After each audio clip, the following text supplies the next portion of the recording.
out. And Ole definitely demands some respect on the Bard now. Take a look at jumping right into it though. Not too much variation so far. LeBlanc has been standard on blue. Same for Zach on red. Pretty much all the ones that we expected in game number 1 ended up coming through. I don't expect a huge change. They are at least going to take out that Shen, which definitely proved very effective for Immortals in snowballing their lead.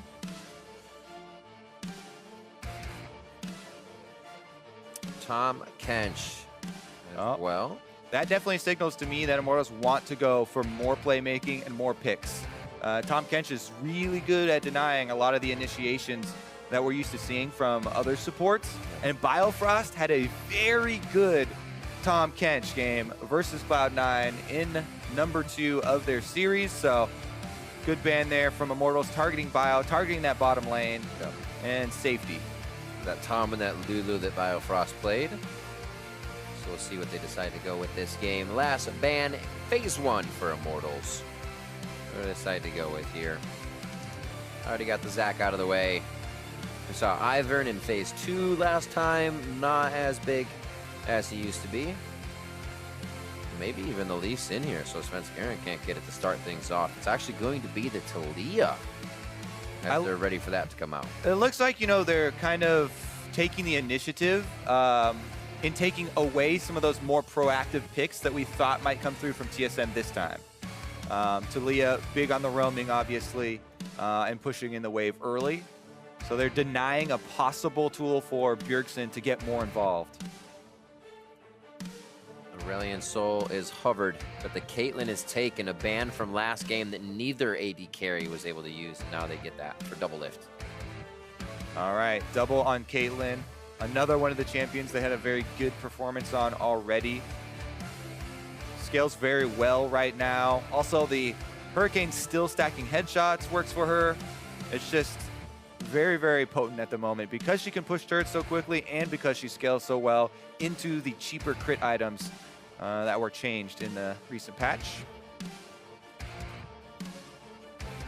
Take a jungler, give a jungler, take your support, not show too much. And the Elise left up on this one. Both junglers actually getting a little bit of that. Smithy actually having some great games on the Elise and the Gragas recently. Yeah, it's actually surprising that they don't go for the lock-in here. Elise has been super highly prized. Early Renekton pick, though, coming from Flame. I mean, there's not a lot that can really punish Renekton. Very strong laner, even on the current patch. Fled does fine into him, but it's not like it's a hugely advantageous lane for him.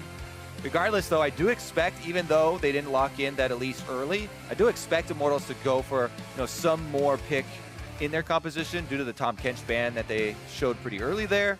Svenskeren, though, on one of his main champions, Lee Sin. He has had quite a few highlights on it. And not going to let Smithy grab that one up again. We go back to that Lulu support. A little more safety coming in for double lift. And we are all over the place with picks here in the start of the beginning phase. We'll see how IMT decides to end it out. It's going to actually be that Syndra takeaway. 10 seconds left if they lock it in from Bjergsen. I like it right before the second phase of ban, so they can ban out, the Fizz or the Echo or whatever they're scared of Bjergsen running into the Syndra to try and get those early kills or assassinate her. A couple extra mid lane bans I do expect coming from Immortals in their second phase here. Meanwhile, TSM did lock in that classic combination, Lulu plus Caitlyn. Really good scaling for the late game, even after the nerfs. If they can get through that laning phase, and the laning phase itself is very strong. We already saw them beat C9's duo with it. Here come the mid lane bans, Ahri number 1. And Thresh already, as far as playmaking supports that we listed off before.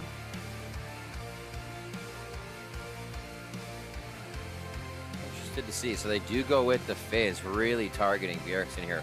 4, if you count the Syndra takeaway against Bjergsen this game from the red side of Immortals. Yeah, no surprise there. Want to take out the stronger of the assassins here in mid lane. Echo is still an option that you can run into the Syndra. We haven't seen a tremendous amount of it from Bjergsen, but he definitely does play it. plays it fairly well. So it's still an option on the table for them. They could also just go for control mage matching, since they do have, you know, good late game team fighting already with the Caitlyn, backed up by the Lulu. Have the Vlad down the list for him, if anything. It really gets tight. Cody Sun with 10 seconds left here. The one pick before we see how TSM finalizes their composition. And they take away the next shield in that composition, Karma, for Immortals. Denying the double shields here to try and protect Caitlyn. You know, Karma or Lulu could go mid technically, but especially after the nerfs, I think Lulu's pretty much a support. So mostly, yeah, good takeaway there from Bjergsen. And you're talking about the number of mid lane focus bans. Why not? Doesn't matter, I guess. He could go right back to it. This is still flexible until their second pick, which doesn't really matter because we don't get anything in between. I'm intrigued for 20 seconds. What could happen? See what they stick Hansler on here, or if he's going to be the one in the top side versus Renekton. The Galio versus Renekton, you know, he just kind of tries to wave clear. Not going to be the case, though, and he'll run the Rumble. This one is definitely going to attract some jungler attention. Rumble versus Renekton, that one can swing pretty heavily. If Renekton gets early kills and can get to an early Hex Drinker, that gets very difficult for Rumble to actually stay in lane against, and then he has to look for more team fights with his Equalizer. But Svenskeren is on that Lee Sin, so a lot of early playmaking possible.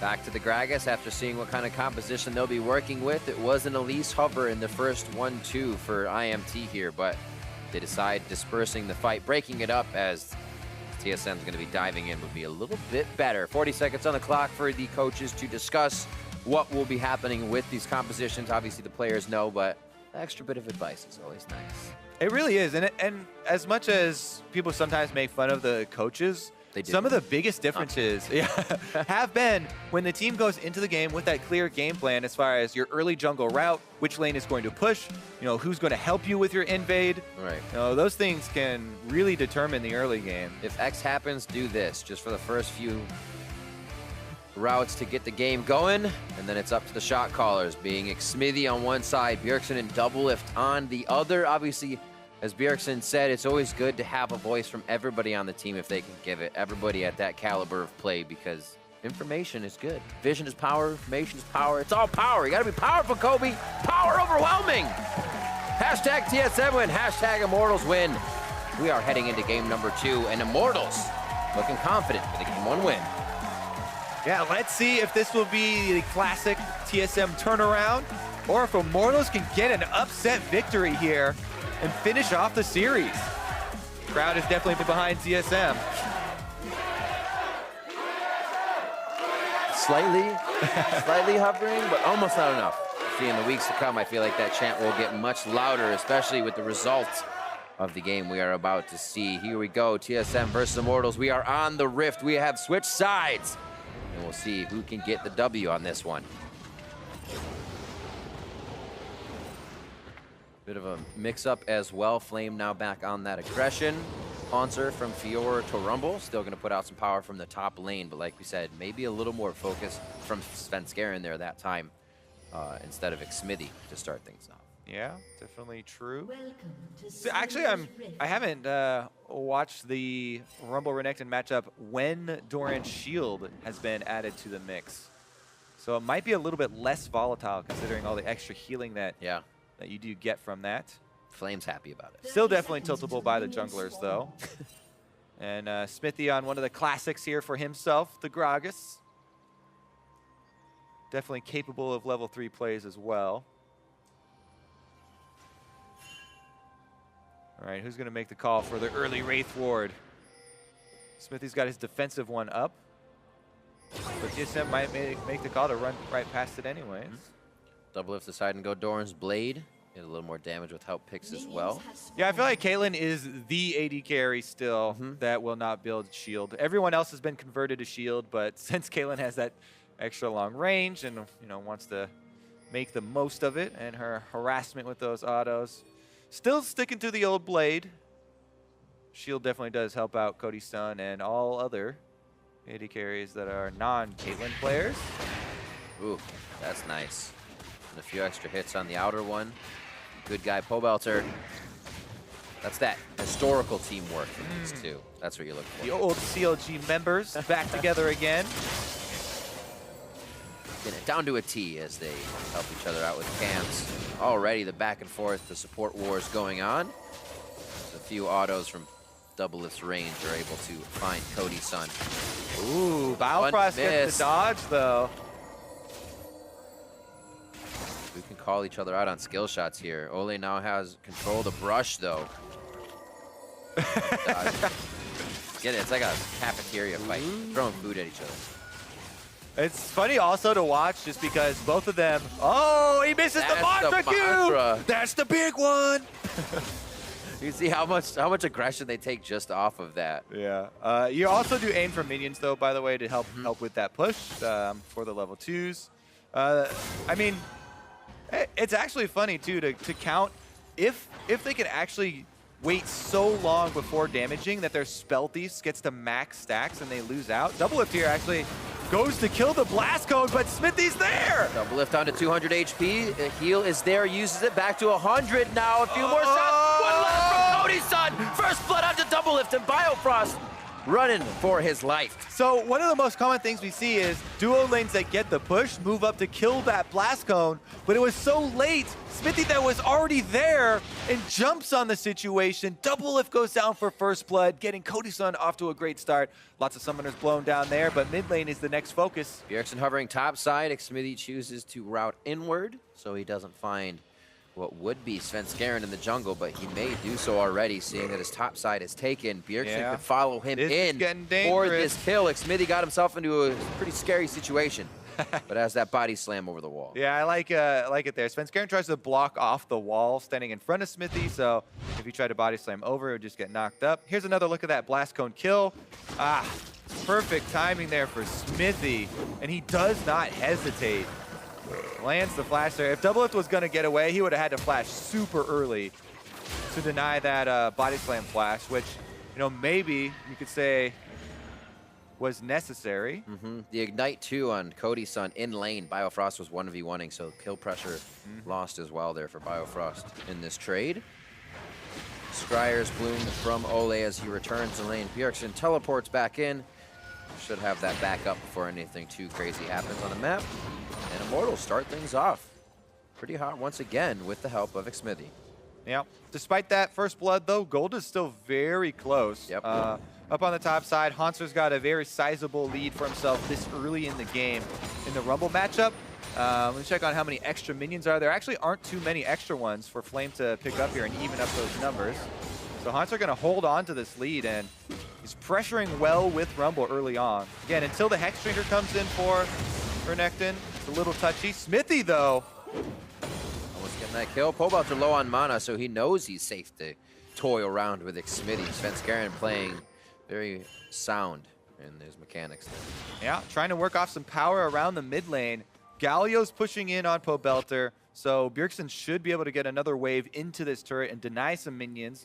Svenskeren takes that opportunity to slot in behind Flame. Try and work off of both winning solo lanes. What we expected to see. Flame always having a sixth sense about this, but he may not be able to Ruthless Predator down. Slice and dice immediately. He wastes a Q on Ruthless Predator.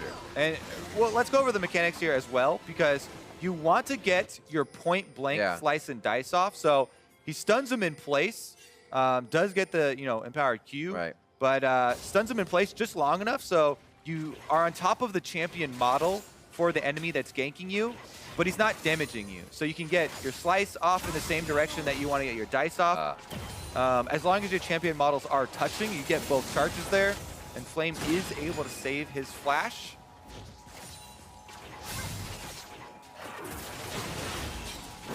Resolve onto Biofrost. It should be a good trade between the AD carries. Svenskeren not waiting at all. Flashes are down in the bot lane for Cody's son. Minions are there. Now the Q is blocked.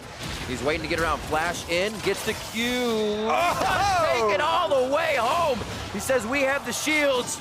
Let's make the deal. Oh my goodness, he waits just long enough too. The cooldown comes back up on Safeguard. He had used it to get into position off that ward by Tribush. And a pretty clean kill there for our TSM as Svenskeren able to go under the turret, draw out the ignite from Ole as well in the process. And the bottom lane strikes back. So Svenskeren moves up, getting around that side. Remember, it was on cooldown here, so I was thinking he was going to smite that minion and go for the long Q, but he doesn't even chance it. He just goes for the E-flash there, gets the kill after waiting, dashes back out on his safeguard. Whew, not much you can do about that, except try and make your own plays. Svenskeren doing a nice job of getting in and out on that one. Let's see if he can keep the fire rolling here as they head towards mid lane. Pobelter gets, I was going to say, baited into another fight there, but the minion wave a little too big. And they're just going to back off. Seems like Bjergsen didn't want the full fight. Yeah, a lot more. Pretty good CS advantages for TSM here. Both of their side lanes as well. In addition to Bjergsen, you know, constantly pressuring mid lane and keeping Pobelter under his turret, TSM pretty much have all pushing lanes to work with here to open up space for Svenskeren. Also helps that Svenskeren, a good early game, knows the lanes are winning, can do things like this with the rest of the team here. They don't have too much vision past what they're doing. And Xmithie could be the one to change this fight up. Bjergsen now getting pinched in by the rest. They're under a turret, but they want the fight anyways. They can take out Cody's son immediately. A lot of the DPS and only one person taking the turret means this scenario turns safe after looking like it could be troublesome. Right, that was a big kill, so they got some money, but unless TSM continue to pressure in and can actually take the turret, it's not the biggest of losses for Immortals, so TSM are sticking around. They want to capitalize on first turret gold. As well, if they can get anything else out of Immortals, it makes this Mountain Drake a little bit easier. But it seems like too much was wasted on the attempt. Top lane push for the teleport down for Hanser. We'll see how that ends up after seeing this one more time. They do get this kill on Cody's son, but look at this. They are planning on using all resources on this play before they even pull it off. So Bjergsen in there with the flash. Hanser also teleporting. All 5 members down here. And they do get the kill. But, you know, Flame shoves in top, and Immortals are able to defend for now. It does heavily weaken the bottom turret, though. And you still have to keep in mind the possibility of trying to go for a big play there in order to get first turret gold. It's actually something Immortals was doing very well yesterday, even in lane swaps at 7 minutes in the game, lowering turrets, prepping them to be taken down, and they would get these consecutive fights that would just snowball for them. This game kind of getting a taste of their own medicine in that early turret trade here, if it can go down for TSM. Those CS leads are going to start to turn into items as well. Combat power for TSM. Oh, over the wall. That's going to be a flash through. Kill from Xmithie and Flame to the top side. These guys are Bash brothers this series. Yeah. Obviously, TSM wanted to use their push there to go for the invade, but Flame heads right over, and the quick collapse from Immortals earns them a kill in exchange for that red buff. Still, first turret gold ends up going over to the Caitlyn Lulu combo. Ole low, what a teleport in here. That's going to be Bjergsen if he can get the Justice Punch in. They decide to back out with Pobelter on the fast roam down river. Mid lane now to Immortals. Whew, yeah, relentless bottom lane focus from TSM, and they are able to capitalize on that objective. Uh-oh, sitting on a ward here, though. Doesn't look like there is any sort of trap that will happen, though, because Immortals have everybody else far away, so no bad things will come to Double F Biofrost, even though they are sitting on that ward. Interesting. They just left that wave for Pobelter in mid. Bjergsen actually gets to clean up 2 big ones now. Bot push coming in 93 to 92, even there. 86 to 64 is Cody's son falling slightly behind LCS. But Ole has been picking up a bit of those with his autos and soul flares. Looks like they're just scaling up double. If lucky for him, he was, not lucky for him, but good for him, he was able to actually pick up that kill. They just got onto Cody's son, so he's not relegated to just assists as the support. Or AD carry, I should say, being a support. TSM. The 2K gold lead for now. Yeah, they're sitting on the 1.5, but looks like Xmithie's heading down bottom again. They're very well the focus down bottom, and almost all members rotating. Teleport is available for Flame, but not for Hanser.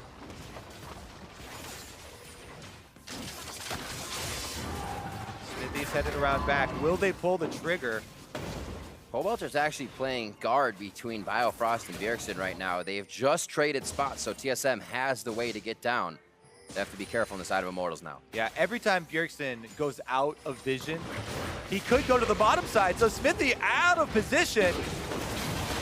They could be able to kill Svenskeren very fast. Bjergsen's with the hero's entrance is able now to get Cody's son. Remember, just got that flash back. He's got to use the summoners to get out, and TSM is trying to huddle for safety under the turret. Flame trying to choose a target. First one is going to be Biofrost. Biofrost goes down to the hands of Pobelter, and Flame is chasing the team out. Scat of the week onto Svenskeren as they take him down, and even without the fast collapse of Pobelter, a great fight from Immortals. So Haunter's teleport had come off of cooldown during that delay, right, but TSM made the call as a team to keep Haunter pushing. And in the end, they are going to trade turret here over as far as the objective, but the extra kills going over to Immortals get them right back into this game. Haunter does stick around, and they will end up getting that turret, but Immortals are pretty happy about the way that one turned out, considering. Kills basically around the board. Ole sticking with the assists, so everybody's going to be able to hit some nice item spikes coming up here towards this 15-minute mark on the game, and gold is completely even. Now what you have to do is look forward as well, and remember that there is that teleport discrepancy for the next play. Yep. All right, so here we think that there's going to be a huge collapse onto Smithy with the Galio, and Bjergsen does come in, but the focus immediately turns on to Svenskeren, and it's a lot of damage. Cody's son does have to end up burning his flash, but again, that teleport looks like it's not on cooldown from the team fight UI here, but that thing is moving very quickly, so not sure which one we can trust. In the end, Flame and Immortals do pick up the extra kills. It went from about a quarter to done very quickly there. Gonna have to call in. Seeing the Zanya's coming up now for Haunter, waiting for a big equalizer to actually turn one of these fights around. TSM has kept the lanes spread so far until we just saw that kind of foray in the bot lane. Sven Bjergsen holding mid, double lift trying to farm up and get a lead as the AD carry. Infinity had finished for him against Blade of the Rune King as we start to see these core items come out. Flame with a good push on top. That will just crash into the turret. We'll see if he has any extra time to work around the map. All right, I confirmed with observers that was a spectator bug for that teleport during the replay. So his teleport was on cooldown. So again, that was a choice. And the second part of this choice, you now have to look into the future. For both teams, they should be planning around what are TSM going to choose to use this teleport advantage that they now have on Haunter for. The bottom side has to be so careful. And it kind of means that because of that last play, this Mountain Dragon is largely in TSM's favor. If Flame shows top at this wave that Haunter just pushed in, TSM and Immortals both know that TSM has a lot of priority there on the bottom side of the map. And if TSM push up those waves, then they could move right into that dragon. It looks like there's going to be some pressure down there. Contest is slowly coming in. This makes it scary for Immortals. But there's not too much catch potential here on the side of TSM, so Ole is just going to keep vision and let the team work vision towards the top. Yep, and that dragon pretty much won by the decision TSM make to give up bottom lane, let those kills come through, and they still hold on to the teleport. Plus, Haunter was waiting around Rift Herald. They got the Scuttle Crab, so they don't give Rift Herald over for the Drake, and it's pretty much a pure objective victory there. Blue buff just taken over by Xmitty. He'll hover top side for a moment here with Ole on his backside. Good scuttle grab already by TSM allows them to figure out what's going on in the situation. We saw Haunter do that. So Immortals come up a little bit of nothing there, but get the hold of lead so far.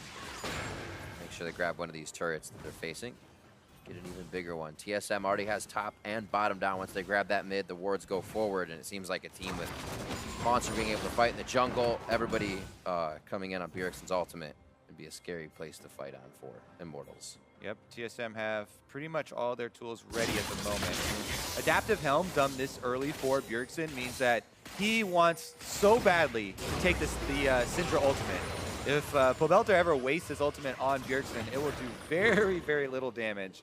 In addition to, you know, reducing each of the sphere damage from his ultimate. He's also got the extra magic shield and has built pure MR. So Belter definitely going to look for some other options, whereas Bjergsen can just kind of charge headlong into the fight. Once again, though, TSM have double lift up on top, pushing the wave. Bio and Svenskeren trying to screen in the jungle. Dark Seal for Ole. I like the idea. A little more healing, a little more damage.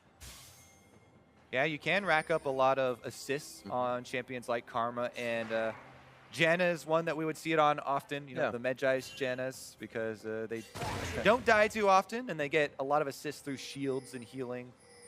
Same theory here with the ring, and not as big of a cost, because the ring sells back like most regular items instead of the reduced cost of Doran's items selling back.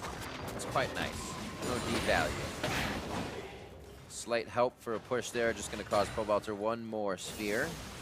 Get himself some positioning, and this is Immortals saying, all right, feels like it's been a little quiet on the map. This may be a time to get some wards in, but they do it carefully with a few members of the team here.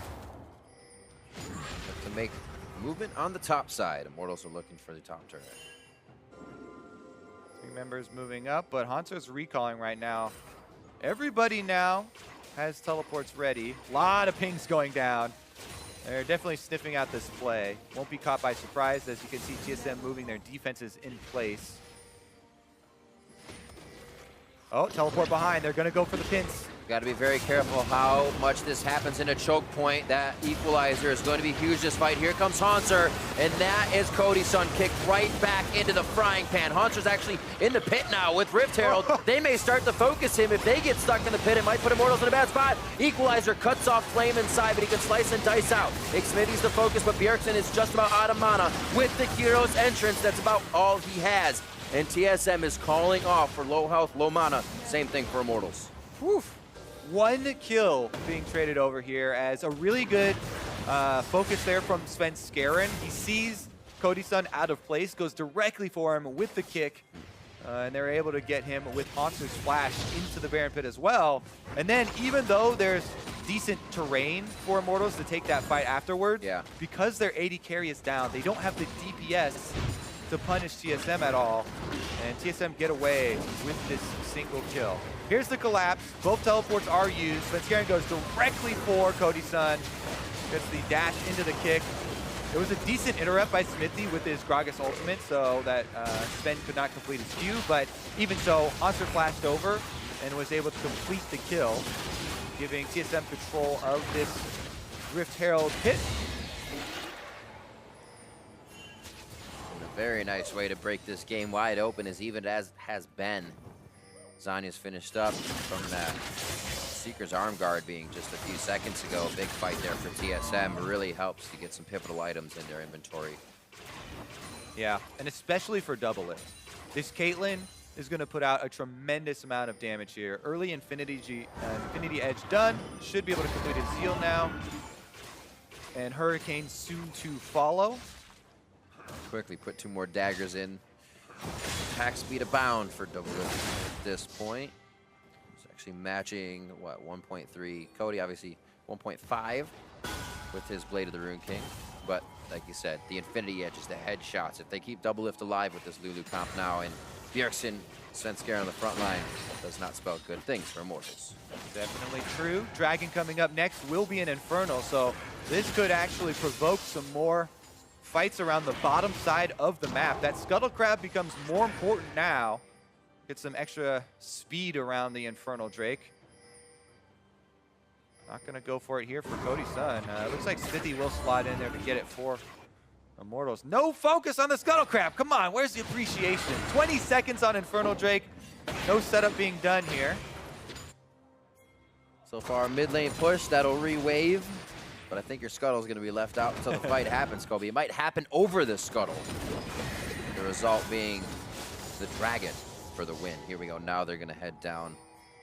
Maybe they're just afraid of it. You're going to have to take it with more members, Kobe. It is dangerous. But I want to set up this play, because this is something we were looking for. Rift Herald was spawned topside by TSM, so they're trying to draw focus of Immortals away. But because they were so far away and no vision, Immortals just move in and take the Drake. So there is a Rift Herald that TSM left up on the top side that's going to pressure that turret. But Infernal Drake is a big prize that Immortals got. TSM are trading it for multiple turret pressure, though. Will they be able to get up and defend their Herald? Doesn't look like it.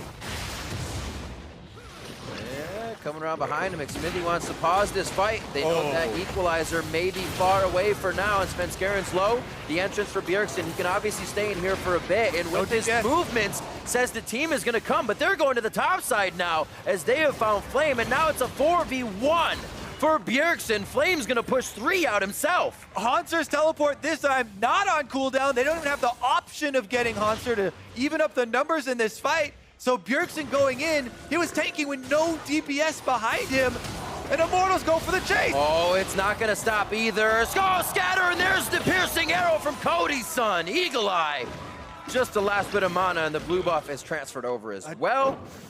Immortals picking up things here and there, and do they now go for Baron? The equalizer can change things here. Some disastrous mid-game shot calling from TSM, and now they're faced with Immortals on the Baron. They do have the equalizer ready, though. He's got Azanias as well. Once they pull off, he's got 2 ways to disengage this. There it is. Throws down the red carpet, and we'll see if Immortals wants this one in or out. So far, they're heading home, and Baron stopped by Haunzer and the rest of TSM. Ooh.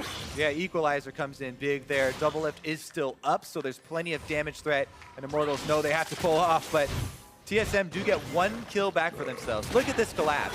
Smithy, again, the playmaker here, goes right in for the team. They don't hesitate, and Bjergsen's tanking, but there's no way they can fight their way out of that 4 versus 5. Haunzer pushing on the bottom lane, no teleport available, so Bjergsen, as tanky as he is, 4 versus 1, just not the odds he would like.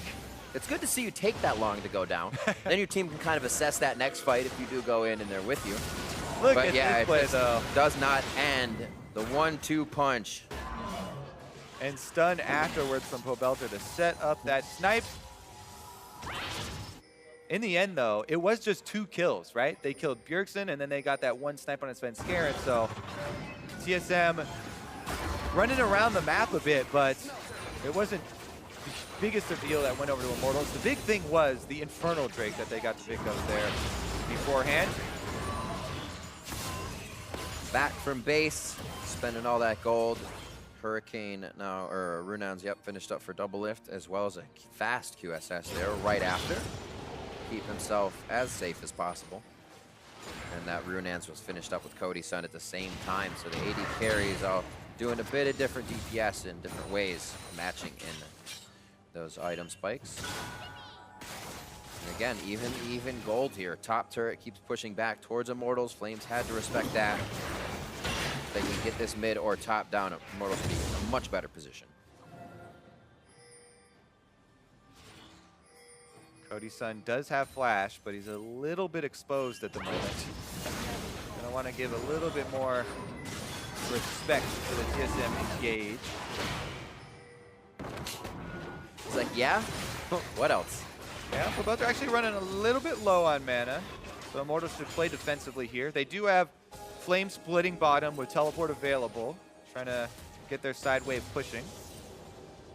At the moment, TSM have some good items completed, with Doublelift getting his Quicksilver Sash on top of his core combination of the crit multipliers there. Has a possibility of out DPSing Cody's son in the fight, but Smithy's been very good with his engages, so still has to watch out there. It's a big stalemate now. Team's going to be afraid to fight each other until that one big objective comes up. Right now it's Vision. Oh, nice denial of damage there. A little fun between the junglers as they start getting more wards deeper in. Pobelter knows he may have to come back in a second. He's going to meet Bjergsen in the jungle. Yeah, 2v1 for Pobelter on the top side. It looks like he decided to take it.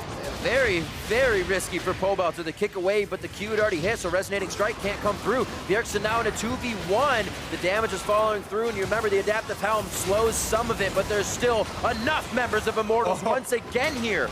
As Bjergsen and the team get themselves into a messy fight, Haunzer Zanyas is going to allow Doublelift in the fight. He's on the outside. Flame flashes forward, but he gets knocked away from the explosive cast. Doublelift still alive, trying to kite the fight, but he goes down. And Immortals are just on every member of TSM. TSM spread out again, and they just get completely destroyed this time around. There is no DPS up. It's only up to Svenskeren. Yeah. Can he pull off a miracle steal? They can't win the fight, so it's just about... They're not even going to risk it. Not even going in. That will be barren for Immortals. They don't have their wards or trinkets. The sweeper's down. It would cost them even more if these two were to fall. Immortals take a 27-minute Baron. And we'll see the fight again. Oh my goodness. Immortals just coming out to play. Pobelter look dead to rights here. Dodges the Q with his ghost, so the extra damage isn't there. And it buys time for Flame to come in. Even though the adaptive helm reduces the ult damage, Flame is doing physical, and he's able to finish up the kill here with the extra ignite from Olay roaming, and then Smithy once again. Immortals slightly quicker on the rotation to this team fight. Able to pick him out, then double if nets backwards into the team. It didn't really matter, but it is a little bit of a fumble. All right. Now onto a dragon, very scary. They bring themselves into a 50-50 fight after getting Baron. Hopefully, Immortals want this to go in their favor, and if Smithy goes down immediately, Flame on the backside makes TSM move a little differently, but they get into a good position here to see the fight once again, and they do lose a Baroned up member on the side of Immortals. Yeah, Smithy smites as he's dying, able to secure the second Inferno, which is very big for Immortals. TSM almost able to move in and steal that one, but denied once again. Fight after fight. We're just going to be in replay mode the rest of the game. Let's go. All right, they're charging up for it. Svenskeren moves in. It's pretty much an even contest here.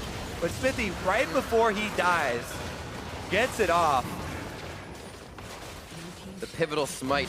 Feeling comfortable on this Gragas. Feeling comfortable on this Immortal squad recently, and what a showing here the first week. As they continue now with a game over TSM to push down mid. Bjergsen coming through the backside. Here's the teleport in. Remember, his initiation is the Duran taunt. Justice Fist onto Pobelter. He has no way out. Flash not even used because he didn't have time. That is a big kill for TSM. Let's see what they can do with it. Baron buff is still going to empower these minions and impede the press here of TSM as they try and get the turret afterwards, but that is a big amount of the wave clear of Immortals. Cody's son now is going to have to do most of the work on the minions. Baron not speeding up the minions. There goes Sven. Double kick. Looks like Flame could be the next one. Slice out. He does have a bit of that rage, so he can get a good heal back on Cult. Smithy on the right side, but Svenskeren ready to go in with the team, ready to get more, and if they had capitalized there, Baron would have been a waste for Immortals. Yeah, TSM really wanted to prize some more advantages out of that teleport. But as good as that play looked, it was only one kill going over back to their side. Things settled down again the side of Immortals. They're just going to clean up these camps. What a series here from Immortals. Pretty much everybody expecting them to come in here and have a very rough time with the TSM.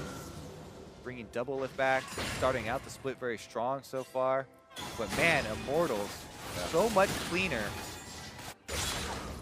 So the thing I mentioned yesterday at the end of the day is you think with changes and coming into teams that it might alter that first 5 weeks for them, put them in maybe an even 500 position or not allow certain types of wins. But here to see Immortals come and be able to take a game possibly off of TSM, already have their first victory. So TSM saw that Pobelter was on the bottom side, and they really wanted to force that fight, but unable to grab anybody because the flashes are down, and Pobelter is able to roam back up, so that opening closes a bit there for TSM.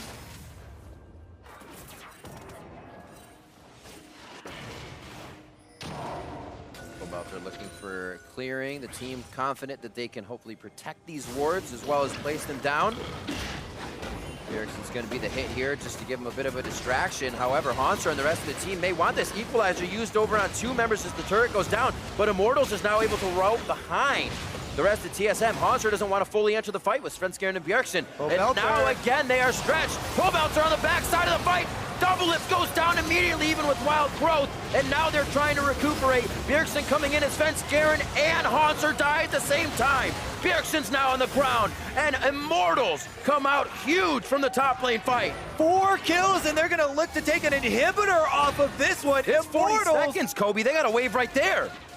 They might even go for some Nexus turrets after this. 25 seconds on Double Lift. Biofrost used the Wild Growth on himself, but it wouldn't have mattered. They got obliterated in that fight.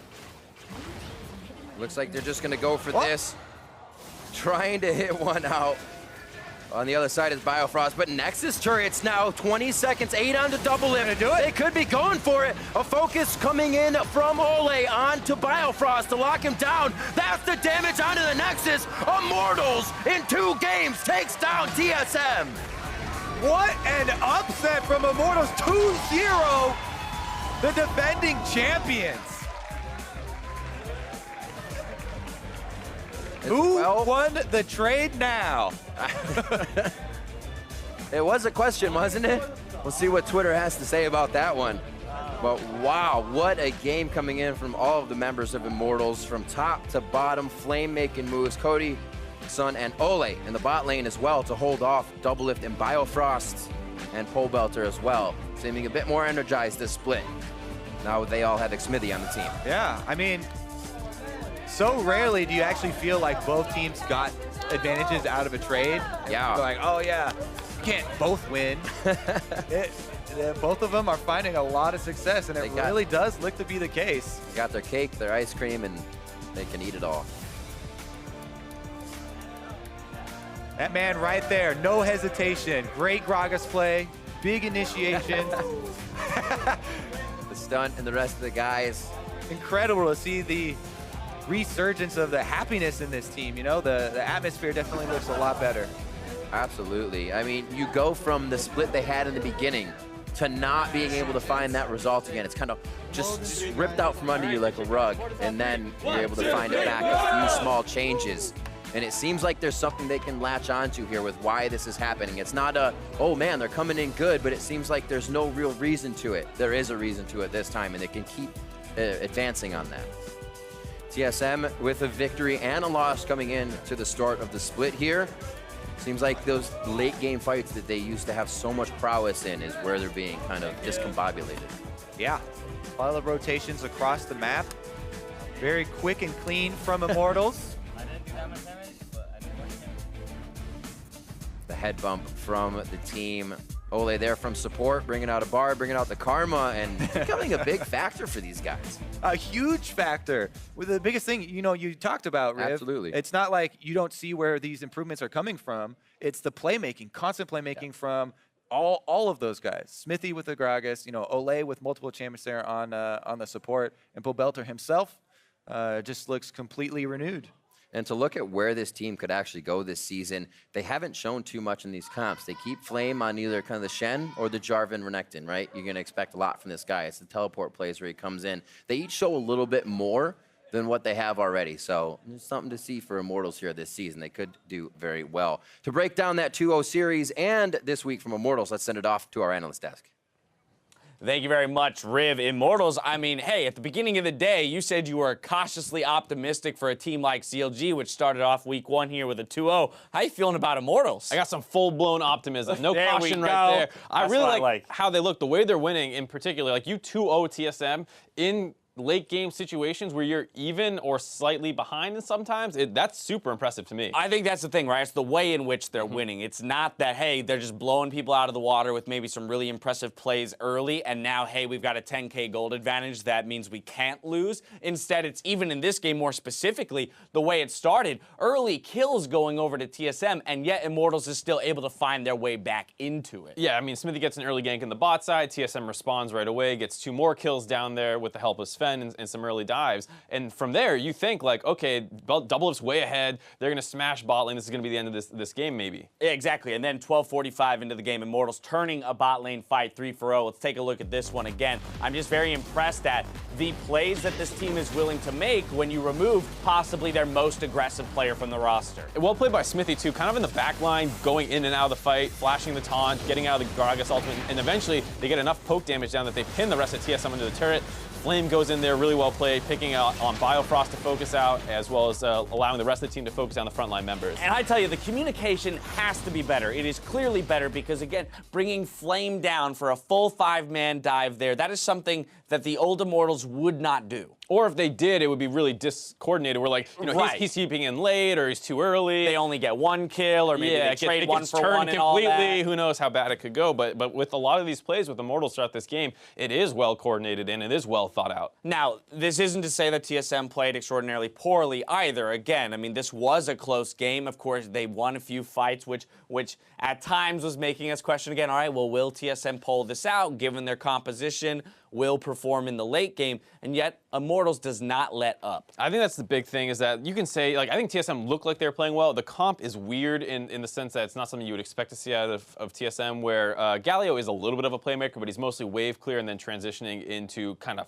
setup, as opposed to like, I'm going to drop the damage, where usually you want Bjergsen on that damage dealer who's going to be able to solo carry the game. Galio a lot more setup. The team was based a lot around double if carrying, and a couple times in fights he kind of got taken out right away. I think that's twofold, right? Galio's just one, a strong champion, so it kind of makes sense that we would still see it in the mid lane. And then 2, I think it points to the fact that, hey, Double If's back on the roster. So TSM, once again, returning to that kind of place of comfort where they're saying we can win from bot, mid, or top. I feel like in the Turtle iteration, less confident winning from the bot lane and focusing more on Bjergsen and Hansar being their true carries. Yeah. Seems like, again, they're trying to reach for that strategic diversity here in the early weeks of the split. I think that could be the case, where they're not necessarily looking at this series as a must-win series, and you see them picking their completely like, all right, Bjergsen's on Syndra or Talia or something, and we're going to try and smash this series. It did feel like they were more willing to have a game plan where they put him on Galio to see, like, let's try this out. They swapped out the Fiora for Rumble to get a little bit more team fighting potentially, but it still didn't look like TSM was 100% confident on the comp, but still, like we said, not playing bad. Yeah, absolutely. But to that end, it's rare that I find myself saying, at least within the context of the North American LCS, that TSM is wildly out of position, or it looks like they're getting caught, and look how they're getting taken advantage of. But that's what happens in the final fight here, 31-30 into the game. Immortals finds a beautiful pick here in the top side of the map.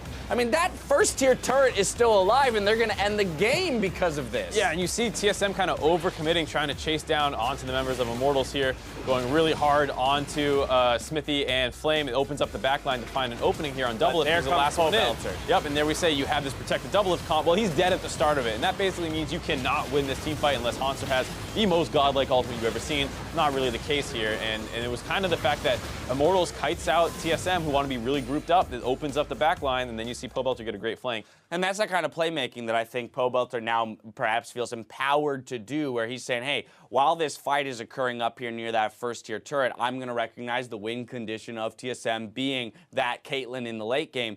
Well, great, I'm Syndra. I'm built to deal with that carry. Let me just swing around the back here and actually pull the fight, you know, out for the squad. Of course, he could have just grouped top and the game elongates another 10 minutes, and then maybe they don't even win the game entirely. Right, I mean, if you slow down too much and TSM starts setting up control, they get a Baron with all these Kate traps, these kind of things can happen, but if you get them in the flank like that, making sure that they are spread out, the Galio is not instantly there to taunt or anything like that, that's really the case. And Immortals did have some things going for them. They had good at dragon control as well, something Smithy's known for. I think he got a smite steal over this game, grabbing an Infernal away from TSM. Yep. And I think Smithy deserves a lot of credit just because when he was on CLG, he often had good early games, but a lot of people pinpointed that more to the coaching staff and the team always having good game plans, right, and not necessarily Smithy's role in those game plans, where he's always out there executing them. And this time around, again, a good early game. Right, so whether or not the plan is coming from him or it's just in the moment kind of decision making, it's clearly working out. We mentioned Pobelter brings the damage player of the game going to Flame, though.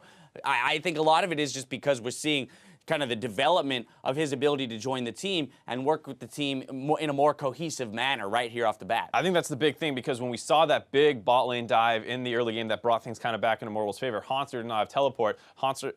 Flame matching up very well in the 1v1 versus what many would say is the best top laner in the league, and then able to outplay him in team play as well over the course of this game. So huge performance out of Flame. All right, so as his big performance out of Flame, and he picks that up. We're going to toss it now over to Captain Flower, who's standing by with an interview with Pobelter. Thank you very much, gentlemen. I am here with the mid lane star of Immortals, Pobelter himself. Now, to start things off, you have personally had a phenomenal couple of performances throughout the series this weekend.